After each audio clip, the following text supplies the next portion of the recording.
Hi, I'm Tony Riddle, and this is the Natural Lifestylist podcast. So, way back in December, I had this crazy idea that I was going to run 900 miles from Land's End to John O'Groats in 30 days. But not just that, I was going to do it barefoot. And yep, that would raise socially extreme eyebrows, but it also would raise funds.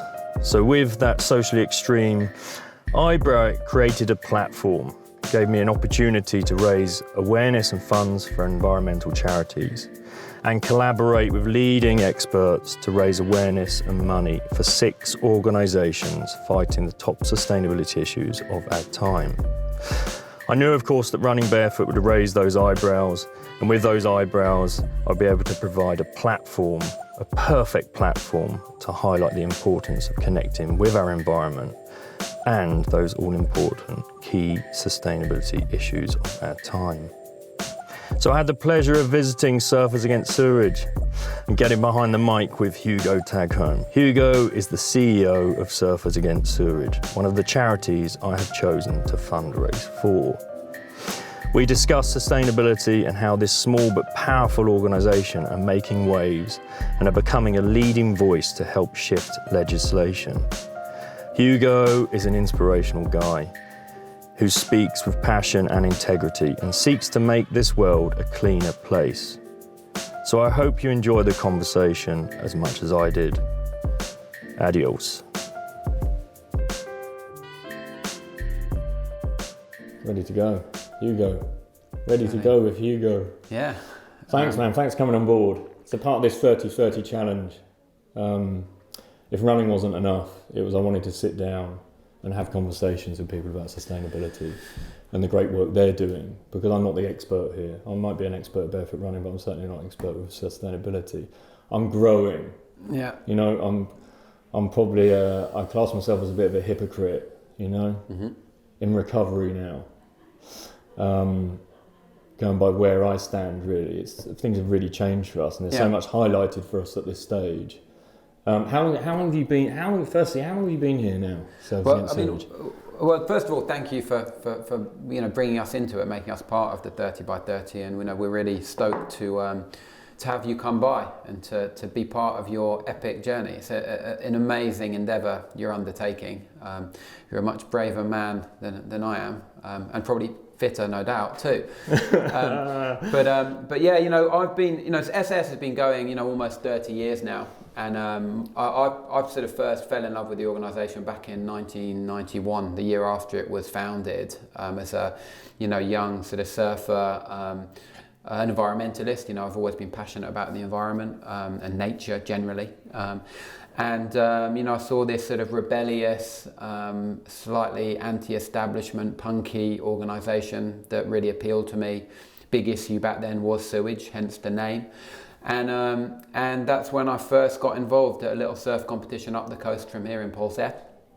I met some of the founders, and my sort of journey began then. Of course, I went off to university. I went to do what I did in London in my career and stuff. And then 10 years ago, over 10 years now, just over 10 years, 2008, I took the helm. The organisation at that stage had sort of gone through a heyday. It had some brilliant people involved, some amazing campaigners, some brilliant leaders, and achieved a lot. But it sort of lost its way. It wasn't quite sure what it wanted to do. The initial campaign had sort of been very successful, and it needed to develop and expand and change. And that's what I came in to do. And I came in, and this whole place, this office was a bit of a squat. It was a bit... This is the second space, right? You were somewhere else before. It was in another office round the corner, okay. In the early days, and a couple of sort of spaces before that. But this has been the sort of longest home of SAS. Oh, and this is the spiritual homeland of it. So Portawan, St Agnes, these beaches are the homeland, the place where it was born. And so I took over, and it was sort of a physical and metaphorical squat. It was a sort of a crazy ramshackle place, Wheel Kitty, where we are now. there weren't many people about. I had come from working in central London and came in here, and it was in a really bad sort of state. There were very few of us then, but I thought that there was a lot of hope to create change and a new wave of success for the organisation. And we've developed the team. New wave. And we've developed into one of now the country's leading sort of environmental marine conservation charities, campaigning charities. And it's a small operation. Right? Yeah, It's not like it. It's so interesting when the team came out to meet me. Yeah. And you realise, it's such a big impact you're making at the moment, and it's. But again, sort of, a small organisation. It just. It's such a great message in itself, isn't it? I think, there's a message on that. Sometimes I question the sustainability of that because, of course, it puts a lot of pressure on people at times. But small is good, and I think people like small, particularly in the charity sector. I think the age of the really giant charities, when it becomes really a big marketing and fundraising machine quite often, I think people aren't so warm to that. I think we're a really accessible charity. We create a lot of opportunities for people. Yeah. People can come and volunteer. They can campaign with us. They can have their voice heard in Parliament. They can campaign on plastics, on climate, on water quality, on marine protected areas with us. They can do all sorts of things that really is relevant to what they love most, which is their local beach or their local stretch of water where they surf, where they swim, where they run, where they walk their dog, whatever they do on that sort of piece of coastline. And so we're really about, I suppose the way I look at it, we're a positive pyramid scheme. So we're a very small executive. We're 25 people here. We have 180 regional reps around the country. We mobilise about 100,000 volunteers every year. We take all of those people's voices to Parliament with us through our Ocean Conservation All-Party Parliamentary Group, where we call for change, where we try and create new legislation, where we push for new legislation alongside other brilliant charities, the Greenpeaces, the Friends of the Earth, the Marine Conservation Societies, lots of great people working in this space. And that's really the model. We activate and empower people to sort of get involved in protecting what they love, and we amplify their voice to call on the powers that be, whether that's business or whether that's politicians, to create change. Mm-hmm. We've been successful in lots of areas, on plastics, on water quality. We've been part of the climate debate. So it's it's a good place, always sort of growing in our understanding of what we need to do and where we need to sort of get to. Although it's a bit of a wheel. There's never a sort of a plateau of achievement. I remember when I started, I thought, well, when we get to X amount of money per year turnover, that will be perfect. We'll stop there, but it just doesn't work like that. Well, you're in it for the long game, aren't you? Yeah. And we're starting to see so much change coming through anyway. So the message started off with sewage, right? Yeah.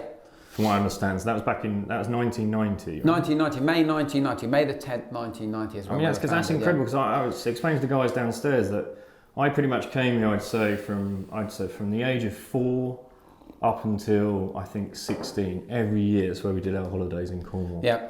And I never ever thought about that. Yeah. The sewage in the sea. Yeah. But it's terrible. I mean, what I read, that one of the guys said it was poop between skin and board. Yeah. Yeah. Well, on the worst days, it absolutely could be like that. And I surfed in the area, during those times, and sometimes I saw pollution, sometimes I didn't. We've still got water quality issues now. We've just had damning report from the EA about the performance of water companies. So we've had a lot of success. We've seen a great cleanup of our coastline, but we've peaked past the top of the bell curve now, and it's slipping back down. Oh, really? And so we're seeing poor performances. So you can't afford to drop the ball there. More sewage, getting back into the sea, and also that creates the perfect storm with more people in the sea now. So back in 1990 when we started, surfing truly still was a niche sport. It was far out. It was for a few hardy individuals. It was rad, man. Maybe in 2 weeks in the summer, kids would come down and get a polystyrene board, and it was really like a subculture. Now it's not a subculture. We've got the high street using surfing all the time to sell more products. We've got more and more people surfing year round. Amazing wetsuits means they can surf equally as well in January as in June. Yeah. So the whole thing has exploded. And in a way, that explosion in the market and the sport of surfing means that more people are now putting themselves in the firing line of potential pollution, whether that's, toxic chemicals in the sea, sewage in the sea, plastic pollution on our tide lines, which is everywhere. Yeah, but that's what I love about this message, because you don't think about that. I mean, I've done stag parties and God knows what else that have been surfing orientated, but no one's ever been like, okay, what's the quality of the water that we're basically immersed in right now? Yeah, it's a super important thing. You know, this is a, you know, I mean, sadly speaking, and I think we can see the dramatic, of course, the dramatic evidence now of climate change and the gases or the impact of gases we're putting into the atmosphere. But let's not forget that, that we are, putting equal amounts of crazy chemicals into our ocean and waterways and pathogens and fertilizers and things that... Yeah, even the runoff from the farmlands, right? Which is really creating dead zones in the sea, which is putting chemicals into our environment that, people are coming into contact with in the ocean, antibiotics and bacteria that now become resistant to those. So there's a lot of issues, and the ocean really is the life support system of us all, as much as the Amazon rainforest. I know, because we talk about the lungs of the planet, right? Yeah. But the ocean creates every second breath that we breathe. Half of the oxygen that we take in. Of course, it provides protein for much of the planet. Whether listeners eat fish or not, that is a fact. It's a really important part of the planet, and of course it's the majority of the planet. Indeed, we should be called planet ocean, really, not planet Earth. Well, it's over 70% water, right? Yeah. So, it's a fascinating time, and it's also this really emotive environment. People have this connection with the sea. It brings out this sort of visceral, deep-seated sort of feeling in people. It's something very interesting there, because I work with rewilding and introducing people back into nature, and water's a big part of that. I take them into the ponds in Hampstead, or get them into cold water immersion, and then we do beach meets and stuff like that. We get them out in the sea. But if you really think about it, that there is a deep, deep connection to water, isn't there? Like you don't see people at the beach turning around and looking at the woodland. You know what I mean? They're all looking out at sea, aren't they? Absolutely, yeah. It's a deep connection. A really deep connection, and I think that's where we sort of want to be the most authentic voice of the ocean in the sort of charity sector. Really represent people who live and breathe the ocean. Really want to get involved in protecting it. I think we've done a sort of a good job on that. We're, as you say, we're a sort of small team here, but we empower a lot of people, and I think that model is attractive to policymakers, to business leaders, because authenticity is a really, really important part of our narrative and creating change. I think in this world that is full of fakes, I think SAS can stand up as a really authentic charity that truly is connected to the ocean. We look at the ocean out of those windows over there in the office, and that is a really big point of difference to other charities that might lose that really tactile, direct connection with this thing that they're trying to protect or the issues they're working on. Yeah, and people can sniff that out, can't they? You can recognise immediately whether it's authentic or not, whether people are living it, being it, Yeah, totally. It's an obvious one, isn't it? So we go from sewerage to now marine conservation. Yeah. Looking at plastics. Well, plastics is the big, it's the zeitgeist. I mean, it's huge right now, right? It's the zeitgeist, and we've got this. We back in sort of 2016, we realised that whilst we've been working on plastics, and plastic pollution for a long while, in some ways we hadn't really named it. We hadn't really formed a cohesive campaign around it, and so we launched our Plastic Free Communities campaign. We started much more active campaigning on pushing for legislation around plastic bags, around plastic bottles, around all of those things to create, as it were, not taxes, charges and better ways to create a circular economy, and also looking at bans on straws and stirrers and those sorts of things. And so the Surfers Against Sewage, you were behind the legislation that led to the charges on plastic bags? Absolutely, yeah. So we were one of the charities that formed the coalition.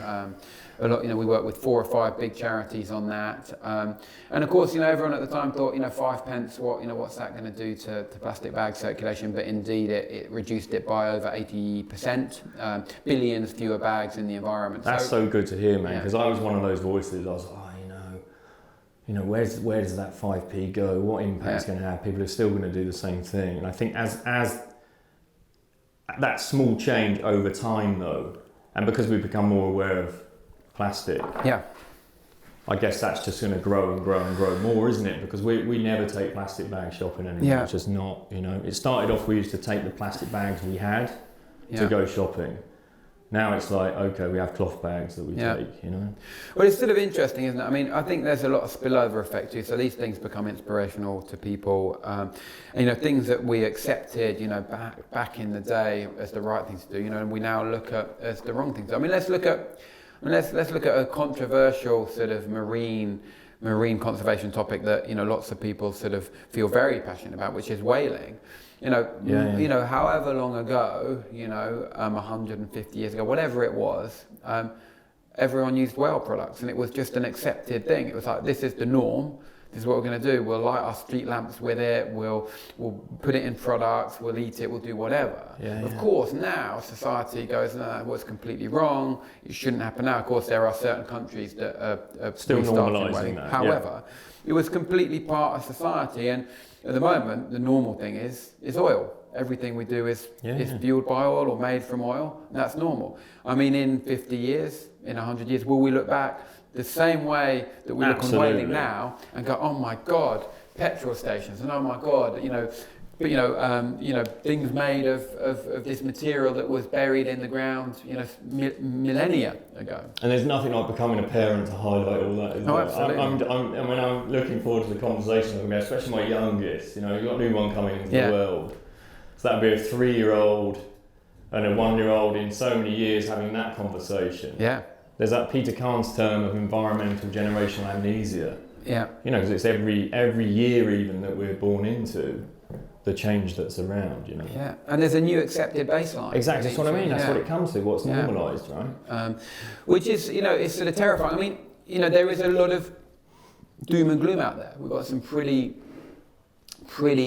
shocking, you know, evidence now, of course, on climate change. You know, we really are, you know, looking, you know, at the evidence that say a sort of climate's in a collapse. You know, if we're not very, very careful now as a species on the planet.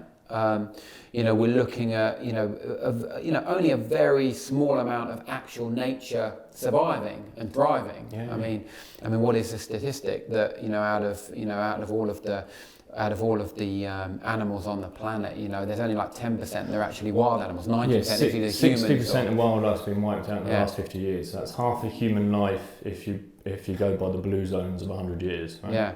So I mean, it's sort of terrifying stuff. But that said, I think we need to look at the politics of hope as well to go, actually, what can we do? I mean, there is still a lot of ocean out there. There is still a lot of nature out there that we can protect, and we need to rewild and protect these spaces fully. Not just put, you know, lines on a map that says they're zoned off as a marine protected area or a protected area on land, but actually fully protected, so people can't take anything out of them, people can't you know, extract, you know, whether it's, you know, oil, minerals or nature from those zones, because actually, you know, nature does have a great capacity to regenerate and thrive again. Absolutely. And the marine conservation zones that have been successful show that, and the ocean can bounce back. We need to let it bounce back. We need to give it space to breathe and thrive. As well as give space, right? Yeah, totally.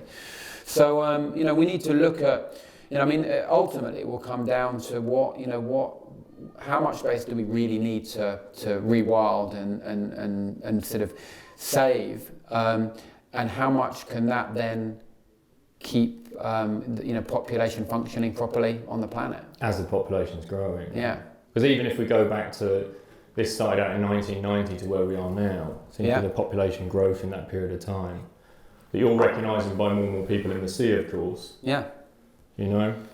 But I think the positives, as you say, I mean, there's huge positives there. So if you look at from when this started in 1990 to where it is now, you know, how's that work percentage-wise of clean-ups? What have we seen the difference in I think oceans from 1990 to where they are now? Well, it depends on the metrics we're really looking at. If we look at it on a very sort of, as it were, the most basic level, the campaigns that we, ran on water quality, helped create a really big shift, an improvement in water quality in the UK. So we went from what would have been just 27% of UK beaches passing the minimum European standards in 1990 to now, above sort of 95% typically every year. And that's really good. Those standards also mask a few, they're reported in a way, there's some testing that can be flawed, those sorts of things. And they don't necessarily tell the full picture. But on a basic level, that's a really good success story. That's amazing, right?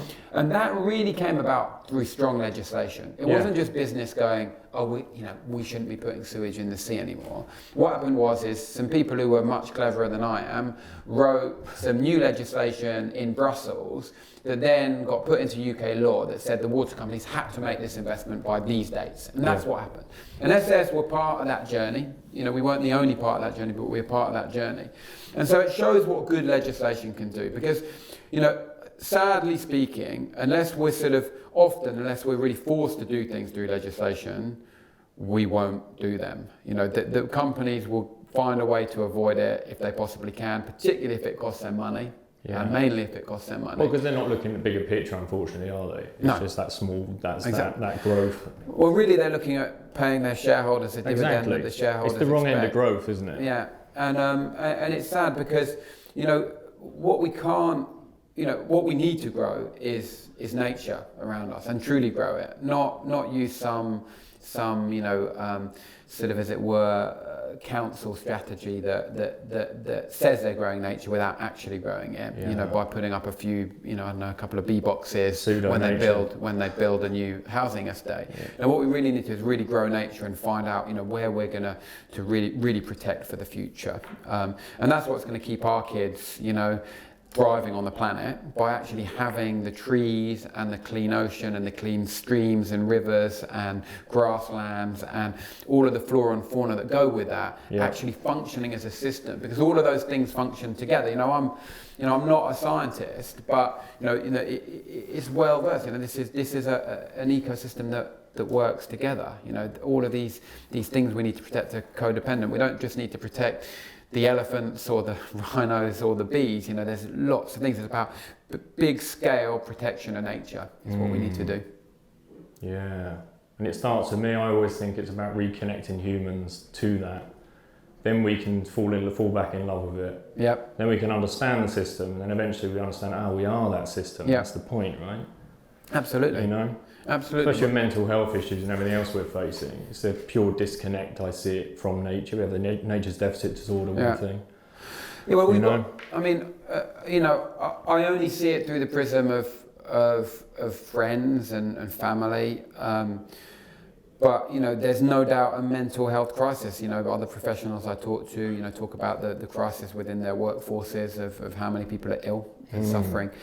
And I think we're in a perfect storm. I think people are hooked to their screens. I think they're constantly connected. Rather than liberating people from their workplace, the technology has simply anchored them into their workplace, so you can never ever escape, and you can never feel that you're truly sort of free. And then we're in a very competitive society. In social media, it's every platform is geared there to be competitive and to make you want to compete. That's the way they get you to do more with them, by going, right, okay, these people are doing this, so you've got to do a bit more. Absolutely. I do feel that there's because I have the battle with it, but I still see there's the huge positives of it, right? Oh, absolutely. It's like we could connect, right?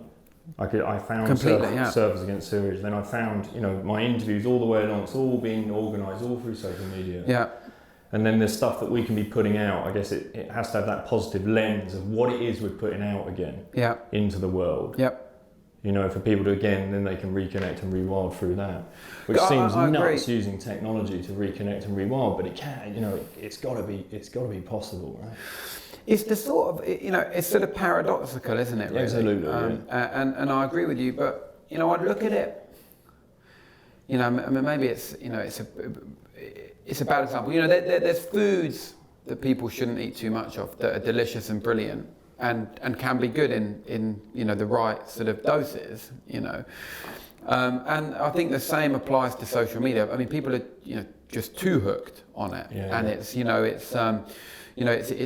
a really a sort of addictive space and sort of compulsive space, and I think it makes people also sadly very unhappy quite often, because they look at things and they don't realise that it's a very curated space generally. It's not sort of warts and all within social media generally. It's curated, and we all curate now, can curate our own little sort of PR sort of world and message of what we want people to see, and hear.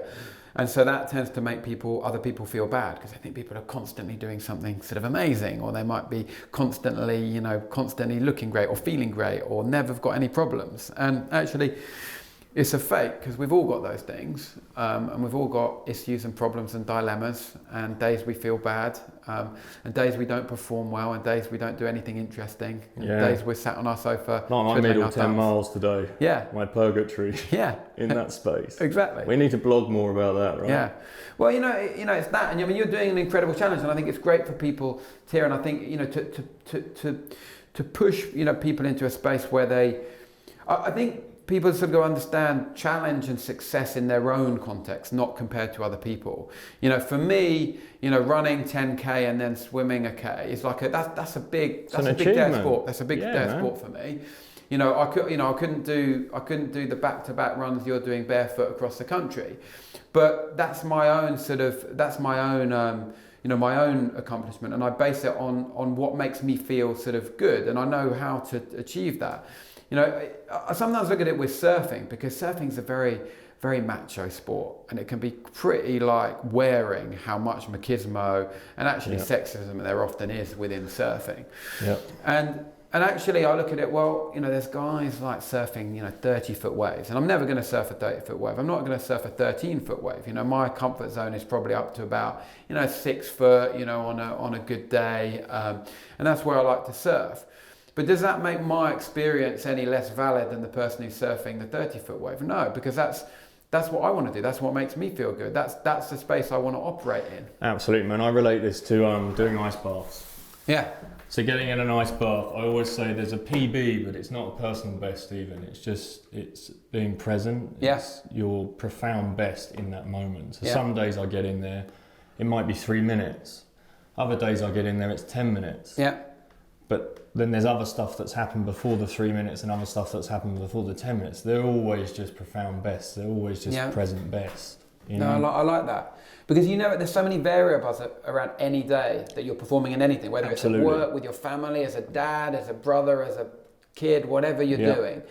And you can't always factor all of those things in. No. So it's hard.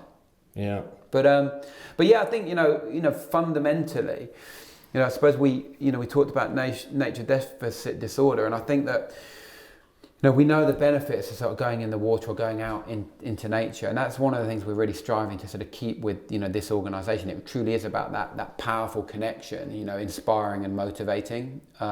That's what lots of our members, our reps, sort of share. They're not all surfers, and surfing isn't a prerequisite in our sort of organisation. It's funny. Damn, man, you've blown it. I thought you were all you're really committed to the surf. People talk about it. I mean, I sort of look at it. I often use the analogy of the car phone warehouse. No one wants a car phone anymore, and for a mobile phone, you probably don't want to shop in a warehouse. And for other things, you do, but for a mobile phone, you don't. And it's sort of strange. We're the same. We're not all about surfers. We're not just about sewage. We're not just about what people are against. We're what people are for. We want to know what people are for: protecting the ocean, taking action on climate change. Reducing their plastic impact. All of those things. And it's about a really positive movement of bringing people together.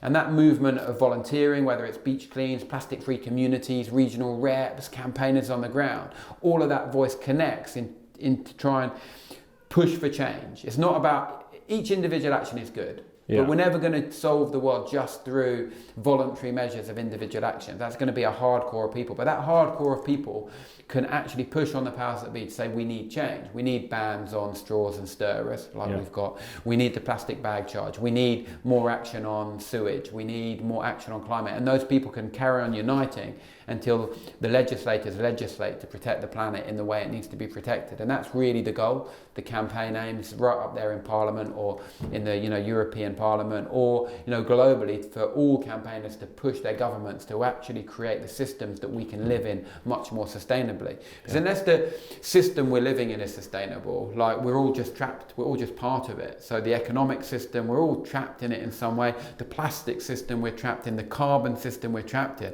And it's up to actually legislators to help us get out of that. Individually it's very hard. We can shift things around. Oh, you can do your best, but it needs to change up a level. Yeah, absolutely. Exactly. How can people get involved? People can get involved every day by making choices around plastics, what they refuse, their reusable cup, their bamboo toothbrush, whatever they choose to do, refusing bags, whatever it might be, taking their refillable water bottle with them. People can join as a member. People can come to a beach clean, pick up some plastic with us, help recycle some plastic. They can help us monitor and record stuff through citizen science so we can present evidence to government and industry. They can download the Safer Sea service to get real-time water quality information at their favourite beach, over 350 around the country. So all sorts of things that they can get involved with. We're there online, sas.org.uk for them to be involved with. That's what we need, man. I like that. So are you responsible for the little plaques at the beaches? Because we visited Constantine Bay, and they've got a little litter picking plaque there. No, those boards, I think you're talking about the 2-minute beach clean. Yes. So that's another organisation. They're doing great things. That's a great model, isn't it? It is a really good model. It's kind of just a reminder when you come in, like the first thing you see when you go into Constantine, the little car park, little kiosk to buy a tea, and then bam, you're hit with that. It's a really lovely initiative, a really great organisation. We've done lots with them in the past.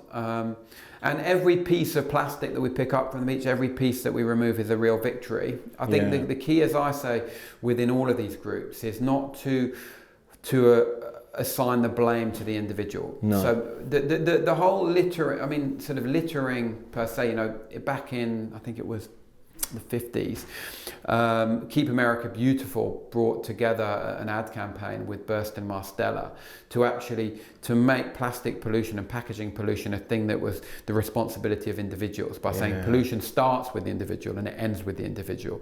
And actually that's something we really contest. So the sort of littering sort of construct is something we understand. There are litterers out there, but actually the responsibility for that is with industry and government to create the right system. It comes from that system to help us live the way we need to do. Because ultimately, if we focus too much on littering per se within that agenda, what happens is the corporates go, well, that's great. Let's just keep pushing it to the end of pipe solution where people hand pick over the up, responsibility, and that's it. When really what they need to do is create much more closed loop recycling systems. They need to eliminate as much of their packaging as possible, reduce the amount, change their packaging materials wherever possible, and make sure that they give to the consumer a much more sustainable option. Because if not, we're just going to be endlessly picking up more and more stuff, and ultimately that either gets incinerated or buried in the ground, and some of it will get recycled, which isn't really efficient. The best way to do it is deal with it through design and manufacture, not through picking it up. Yeah, it definitely needs to change at that level. But at the same time, we're really willing to carry on picking up. We mobilise 100,000 brilliant volunteers.